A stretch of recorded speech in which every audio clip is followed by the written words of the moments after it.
The essay that was written by me deals with the following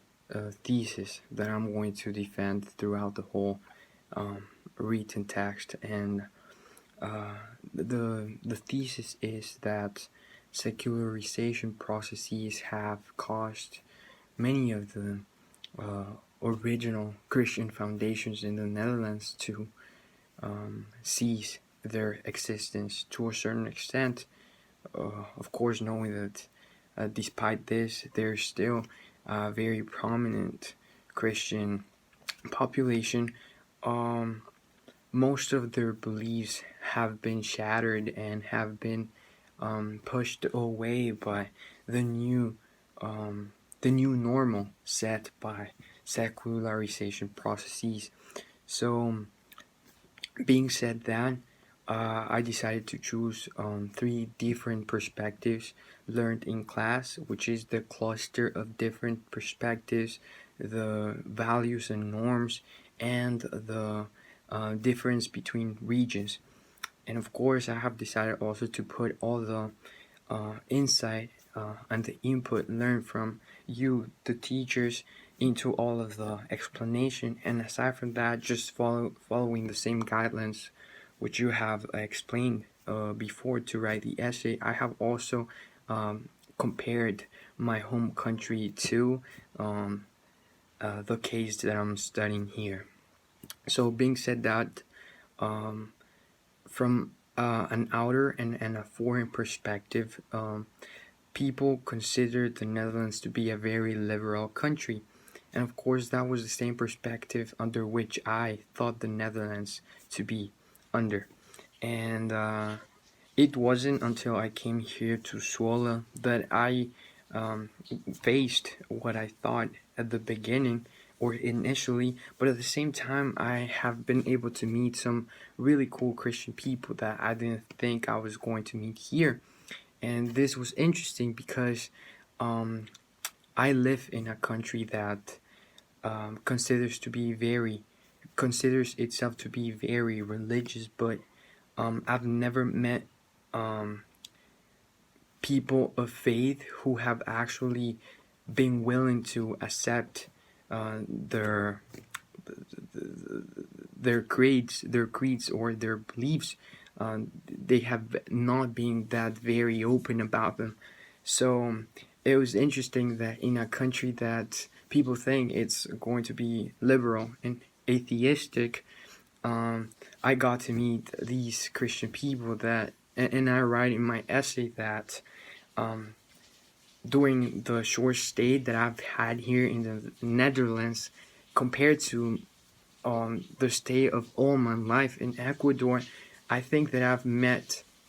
of course, I've met a lot of Christian people in my country, but at the same time, I think that those people are not compared uh, to the people that I met here in terms of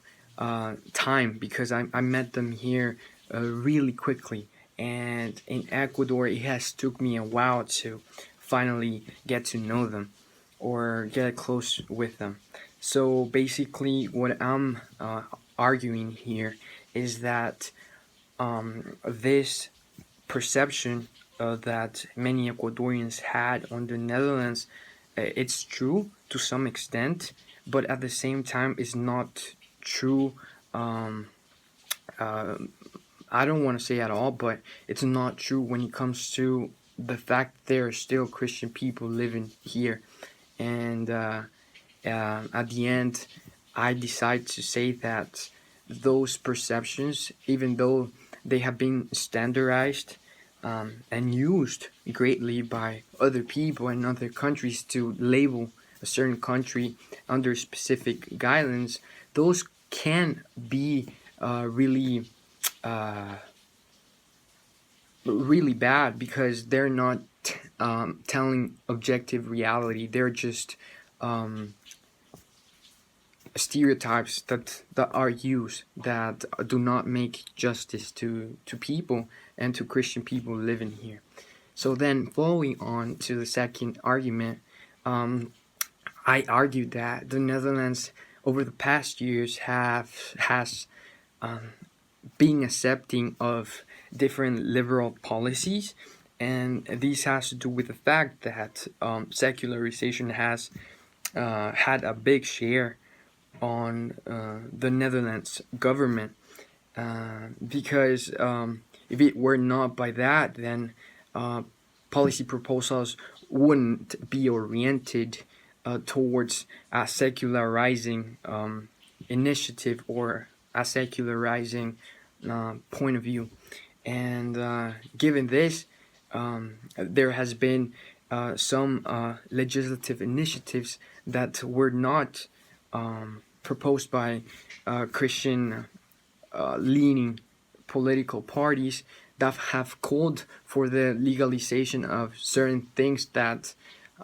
were not as normal as before, when secularization was not part of the global agenda of things. So I argue that because of secularization, there has been laws and legislation that has been approved, speaking especially about the legal personal possession of drugs,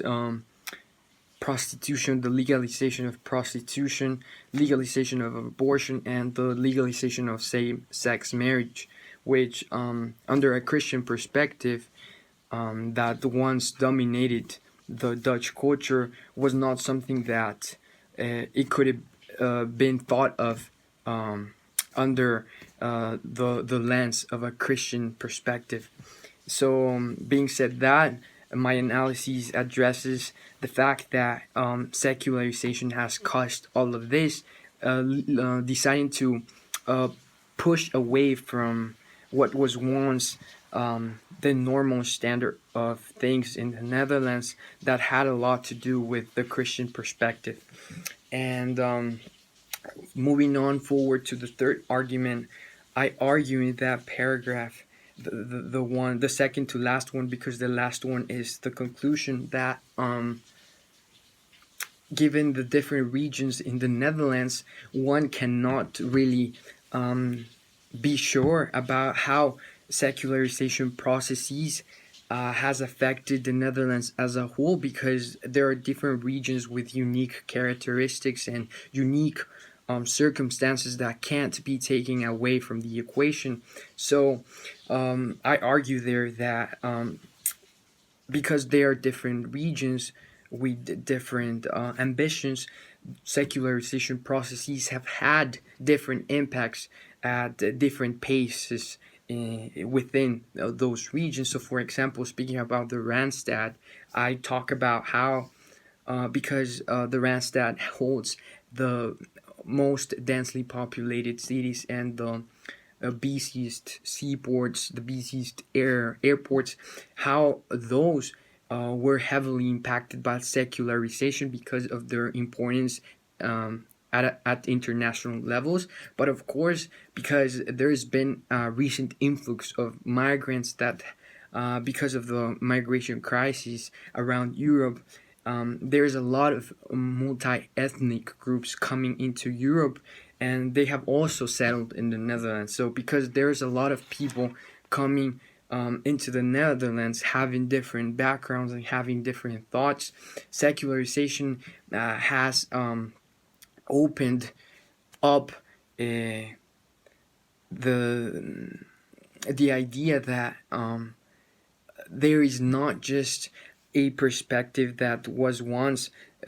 ruled by Christianity, which had a specific course of things, and now secularization has been accepting more of different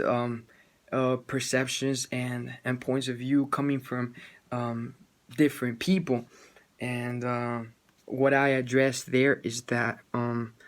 secularization processes in the Randstad area have happened at a higher rate and at a faster speed, and because it's hard to tell how identification in the Netherlands is crucial for people, because the regions are really patriotic about their regions, even more than what they feel about their country as in general terms.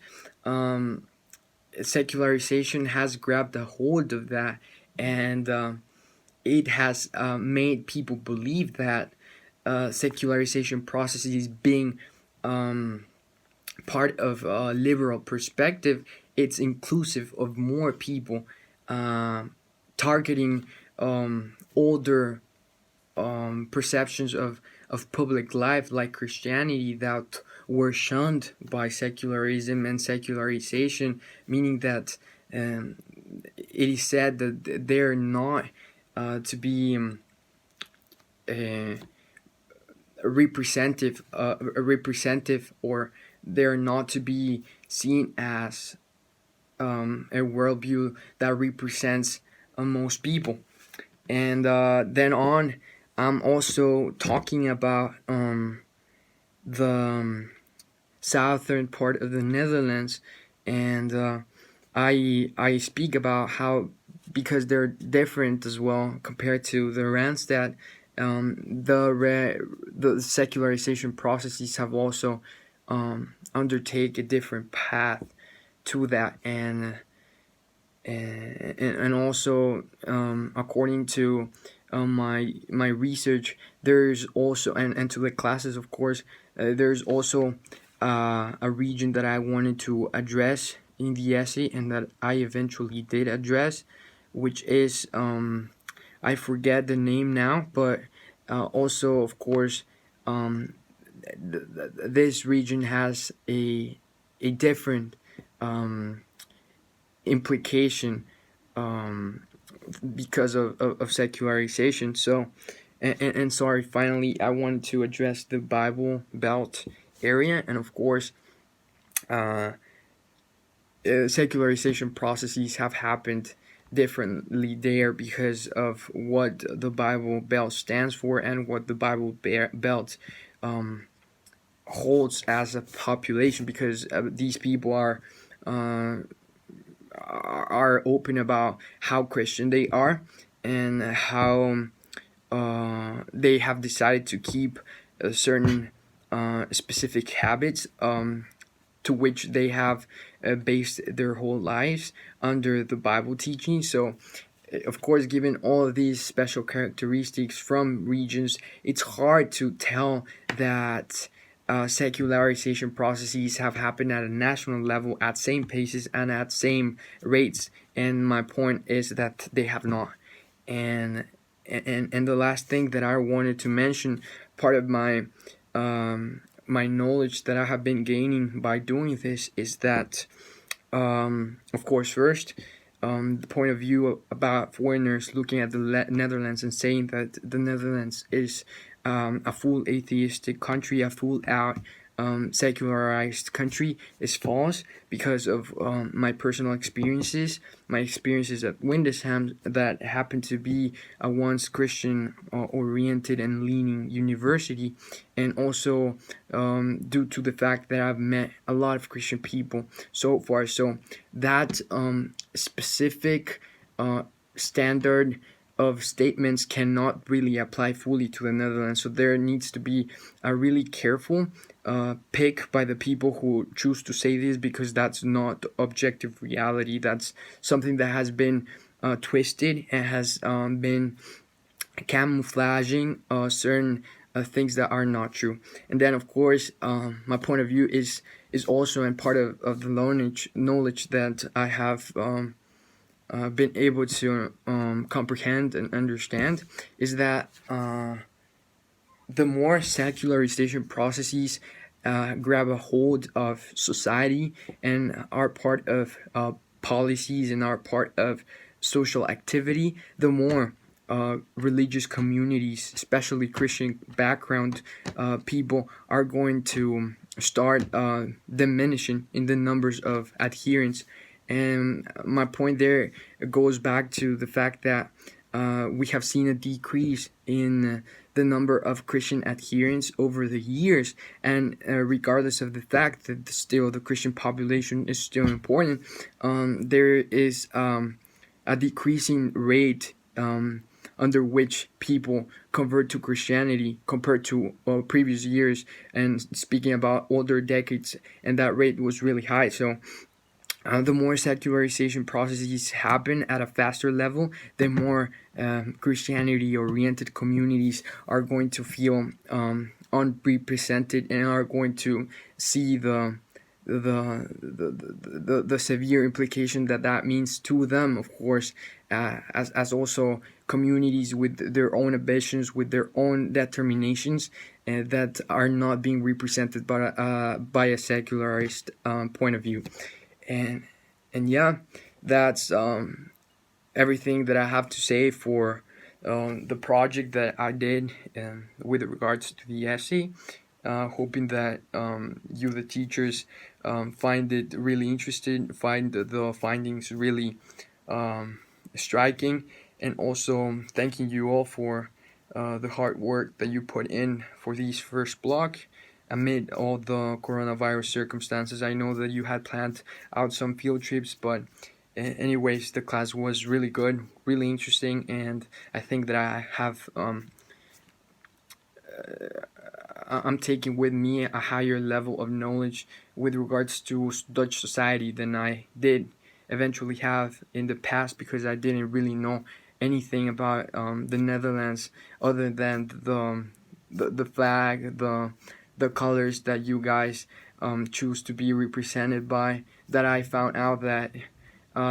exactly the orange color, although it's something important to some region, is not important to everyone. But anyways, all these things that I found now unique, and I can make the right differentiation. So thanking you all again for that, and hopefully you can find my essay attractive in that sense, and also I hope that I abided in all the guidelines and the the rules that you have set for the making of the essay. So thank you again. God bless.